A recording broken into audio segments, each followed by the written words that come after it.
Salut les amis, content de vous retrouver. J'espère que vous allez bien. Petite vidéo actualité du mercato et des matchs de Jeux olympiques. N'hésitez pas à participer dans les commentaires si vous avez regardé aussi le match et il y a des matchs qui vous ont plu, qui sont vos joueurs décevants et vos joueurs qui sont au top niveau. N'hésitez pas à participer dans les commentaires. Je le tout. Merci à vous. Et on commence déjà par le match de l'Espagne face au Maroc, les gars. Donc ça s'est déroulé hier dans l'après-midi. Donc ça a été un match très très serré vu que le Maroc aussi fait des bonnes saisons dans les Jeux olympiques les gars et aussi du côté de l'Espagne aussi ils sont bons notamment Fermin Lopez. Donc on va revenir sur tout ce qui s'est passé dans le match. Donc durant le match j'étais surpris parce que le Maroc les gars on savait tous, on connaît la potentiel du Maroc, mais je ne savais pas qu'il allait surprendre l'Espagne de toute façon. Donc, un but à zéro grâce à un penalty fait. Donc, c'est un joueur de l'Espagne qui a cogné un joueur du Maroc, Hakimi, je pense. Pas Ashraf Hakimi, mais Rahimi. Donc, donc il était un par terre, les gars. Donc, il y avait penalty. Donc, il a mis le but du penalty. Donc, moi, je pensais que, ouais, évidemment, le Maroc allait se qualifier. Effectivement, non, les gars, je me suis trompé. Puisque je pense que je sais pas trop, à la deuxième mi-temps, à la 70e minute, bien 75e minute, les gars, Monsieur Fermin a transformé le but. Donc, les 1-1, les gars. Donc, et après, vers les dernières minutes, les gars, 2 à 1 pour l'Espagne. Donc, on va revenir sur ce qui s'est passé dans le match. Et pourquoi pas ne pas parler de Fermin Lopez, les gars. Donc, l'Espagne se qualifie en finale des Jeux Olympiques 2 buts à 1 pardon, au Maroc, les gars, vu que le Maroc s'impose. Mais à la fin, ils ont rabaissé un peu. Donc, l'Espagne a pris le dessus sur le Maroc. Donc, pourquoi pas ne pas parler de Fermin Lopez. Quel match encore de Fermin Lopez, les gars, le joueur du FC Barcelone. C'est incroyable ce qu'il réalise cette saison. Donc, Fermin Lopez réalise de très beaux Jeux olympiques avec l'Espagne, les gars. 5 buts et 5 matchs, pardon, 4 buts et une passe décisive, les gars. Donc, c'est incroyable. Donc, il est impliqué dans 5 buts dans 5 matchs, les gars. Ce qu'il réalise, Fermin Lopez, les gars. N'oubliez pas qu'il est toujours décisif dans les moments difficiles, notamment avec le FC Barcelone ou bien avec l'Espagne, les gars. Quand il rentre, les gars, dans l'ensemble, les gars, du FC Barcelone, il marque toujours un but dans 2 matchs, les gars. Donc, il est très important pour le FC Barcelone dans le futur, les gars. N'oubliez pas qu'il est actuellement en Espagne, les gars. Il va bientôt revenir vu qu'il a dit qu'il ne va pas avoir beaucoup de vacances, les gars. Après les Jeux Olympiques, il souhaite rejoindre le FC Barcelone. Donc, on espère que son niveau reste comme ça parce que c'est incroyable ce qu'il réalise en ce moment. Maintenant, on va parler aussi de l'autre match, les gars.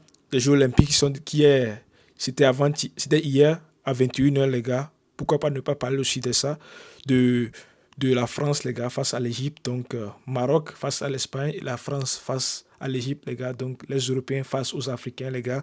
Mais malheureusement, les Africains ont été éliminés. Même si on savait les potentiels des Africains, mais ils ont été très, très, très bons, les gars. Que ça soit Maroc ou bien l'Égypte, ils ont été très bons parce que les deux, les gars, ont été les menants, parce qu'ils ont mené aussi 1 but à 0, les gars, jusqu'à ce que le match va bientôt se terminer, jusqu'à ce que Mateta, les gars, égalise et Olise, les gars, qui double la mise, les gars, avant qu'il y ait quelqu'un qui triple, les gars. Je pense que Mateta, c'est lui qui a doublé. Ouais, c'est lui qui a doublé. Et Olise, les gars, qui a marqué, a fait une passe décisive. Donc, c'est un peu incroyable le match. C'est pas parce que ça a été un match serré. Tous, on a été surpris par les potentiels, ce qu'ont pu faire l'Égypte et le Maroc, les gars, ça a été vraiment incroyable des deux côtés. Maintenant, la France est aussi en finale des Jeux Olympiques, les gars, menée 1-0, buts à 1. Les Bleus s'imposent 3 buts à 1 face à l'Égypte à l'issue des prolongations grâce à un doublé de Jean-Philippe Mateta et un but de Michael Olysée. Rendez-vous vendredi soir au Stade de France pour la finale face à l'Espagne, les gars. Donc, vu qu'ils sont qualifiés maintenant, ils vont jouer contre l'Espagne, les gars.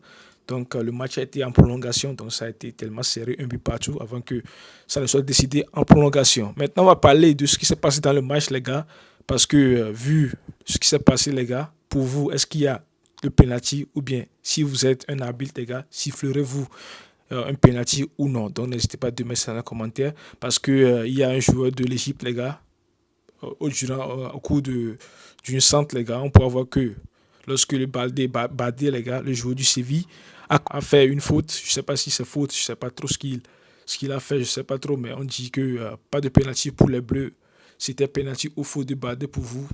Bah, parce qu'ils pensent qu'il y avait faute du joueur de Badé, les gars. Moi, je pense pas qu'il y avait faute parce que ce sont des duels aériens. Donc, du coup, il y avait main là-bas. Donc normalement, l'arbitre doit siffler le penalty, mais il a dit il y a faute, hein, les gars. Donc, qu'est-ce que vous en pensez? Moi, je pense qu'il y a penalty. Maintenant, parlons de Michael Olise, les gars. Quel jeu olympique. Comme je viens de dire pour Fermin aussi, lui, les gars, c'est lui qui est aussi du côté de la France, les gars, l'homme le plus décisif. Donc, 2 buts, les gars, 4 passes décisives dans 5 matchs, les gars. Il est le joueur français le plus décisif de la compétition, les gars. Donc, c'est incroyable ce qu'il réalise, lui et Fermin Lopez, les gars. Maintenant, je pense qu'il a signé du côté du FC Bayern, les gars. Je pense qu'il va faire une très, très, très grosse saison. Maintenant, on va parler du FC Barcelone, les gars, avec les mercato du FC Barcelone. Donc, côté départ, il y a Oriol Romeu, les gars, qui est prêté à Girona par le Barça, les gars. Maintenant, c'est officiel, les gars. Il n'est plus le joueur du FC Barcelone il a encore 1 an de contrat avec le FC Barcelone. Donc, dans ce 1 an, il est actuellement du côté de Giron, les gars. Donc, s'il revient, donc, il va partir gratuitement du côté du club. Maintenant, on va parler aussi des 2 joueurs, les gars, qui sont retournés des vacances, les gars. Il s'agit de Yamil Yamal et Ferran Torres, les gars. Les vacances sont terminées, mais ils ne rejoignent pas les groupes des États-Unis. Plutôt, ils restent en Espagne, les gars, pour s'entraîner en privé, les gars, les 2 joueurs du FC Barcelone. Donc, c'est ça, on pourra voir Yamil Yamal avec son copain Ferran Torres. Donc, Yamil Yamal en activité, à l'entraînement. Donc, on pourra voir qu'il a eu quelques musculations aussi. Yamil Yamal, il a vraiment progressé. Maintenant, on va parler de Dani Olmo, parce que ça fait pratiquement quelques semaines qu'on parle de ce joueur. Dani Olmo est du côté de Barcelone, ou bien il reste à Leipzig, je ne sais pas, mais maintenant, les gars, Dani Olmo, donc c'est pratiquement fait pour le FC Barcelone, les gars, puisque Deco a été aujourd'hui en Allemagne, les gars, pour convaincre les dirigeants de Leipzig de vendre Dani Olmo au Barça. Ryan Cherki est l'alternative du RB Leipzig si l'Espagnol quitte le club allemand, les gars. Donc, à peu près, pratiquement quelques minutes après, les gars, Fabrizio Romano dit Dani Olmo au Barça, here we go, les gars. Montant du transfert, 55 millions plus 7 millions de bonus, les gars, d'après Fabrizio Romano. Donc, si lui dit ça, les gars, c'est pratiquement 99,99 les gars, réussi, les gars. Donc, il va signer du côté du FC Barcelone. Maintenant, c'est officiel. Vu que Nico Williams, les gars, il va rester du côté de l'Atlético Madrid, puisqu'il a fait une vidéo ce matin en disant ouais, il est de retour de vacances maintenant. Il est heureux de commencer la saison prochaine avec Bilbao, les gars. Force à Bilbao, c'est ça qu'il a dit. Donc, ça signifie qu'il ne viendra pas au FC Barcelone. Donc, parce que ça nous a fatigué ce dossier. Maintenant, on est déçu de Nico Williams, mais on est quand même heureux de Dani Olmo, les gars, parce qu'il vient au FC Barcelone. Il y a quand même certains qui ne sont pas contents de lui. Il y a certains qui sont quand même contents de Dani Olmo.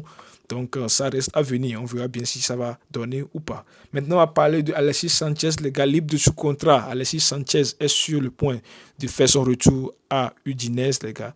Il pourrait donc évoluer aux côtés de Florian Thauvin. Donc, il est libre de tout contrat, les gars. Il y a des rumeurs qui disent qu'il va revenir du côté de Marseille. Mais non, les gars, il va signer du côté de Udinese. Donc, on lui souhaite une bonne chance.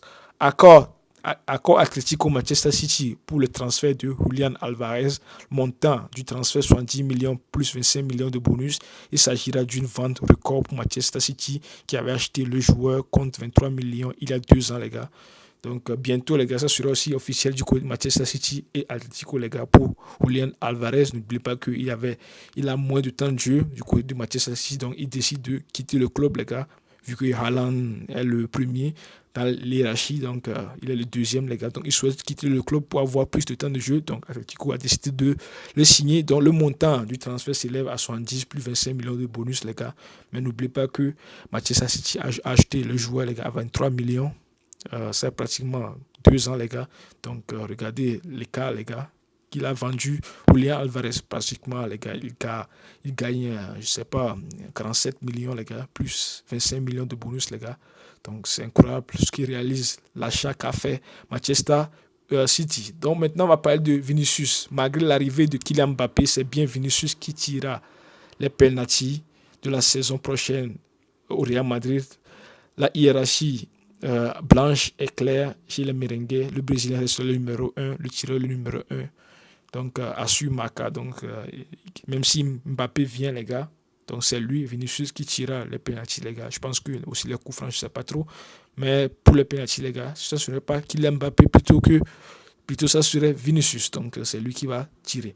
Maintenant, Joshua Kimmich a décidé de rester au Bayern Munich, les gars, la saison prochaine, vu qu'il a encore un an de contrat, les gars, il décide de rester pour mettre fin à sa carrière avant de décider ou signer la saison prochaine, ou la saison prochaine, les gars, libre, les gars, puisqu'il va signer jusqu'à, il est lié au FC Bayern jusqu'en 2025. Donc, il souhaite rester jusqu'à la saison prochaine, les gars, afin de décider où il va signer la saison prochaine. Je pense que du côté du FC Barcelone ou bien du PSG, je ne sais pas, mais on verra bien. Maintenant, on va parler de Jadon Sancho, les gars. Le PSG a eu des premières discussions avec Manchester United pour Jadon Sancho. L'échange portait sur les conditions d'un éventuel transfert. Si l'accord entre les deux clubs, il devait y avoir, il ne devrait pas être compliqué pour le PSG de s'attendre sur les conditions personnelles avec Sancho. Donc, je pense que Sancho, peut-être qu'il va rester du côté de Manchester United ou bien PSG, on ne sait pas trop, puisque Eric Ten Hag, n'oubliez pas qu'il avait eu quelques problèmes avec le joueur. Mais actuellement, leur présent, les gars, il n'y a plus de problème entre les deux joueurs, ils se sont parlé, les gars, les deux joueurs, mais même il a quand même été titulaire, hein, Jadon Sancho, pas Eric Ten Hag, les gars, mais on ne sait pas s'il va rester ou bien il va quitter. Donc, ça reste à suivre. Mais je vous tiendrai au courant dès que je saurai quelque chose. Et pour finir, les gars, on va terminer par ce signature du FC Barcelone, les gars. Dani Olmo du FC Barcelone. Donc, est-ce une bonne recrue, les gars, ou bien c'est une mauvaise recrue, les gars? N'hésitez pas à dire ça dans les commentaires. Sur le moi, je pense que vu la saison qu'il a fait, même l'euro qu'il a fait, les gars, je pense que c'est quand même euh, c'est bon d'être au FC Barcelone parce qu'il était formé même à la Masia, les gars.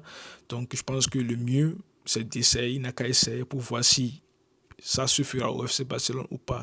Chacun n'a qu'à essayer sa chance, mais on espère qu'il sera performant. Donc, c'est tout ce qu'il y avait à dire, les gars. J'espère que ça vous a plu. Merci à vous. Et peut-être à demain ou bien ce soir même pour la suite de l'actualité parce qu'il y a quand même le FC Barcelone qui joue face à Milan et le Real Madrid face à Chelsea, les gars. Donc peut-être que ça se fera que je ferai un débrief ce soir ou bien cette nuit, les gars. Donc restez branchés ou soit à demain pour la suite. Ciao.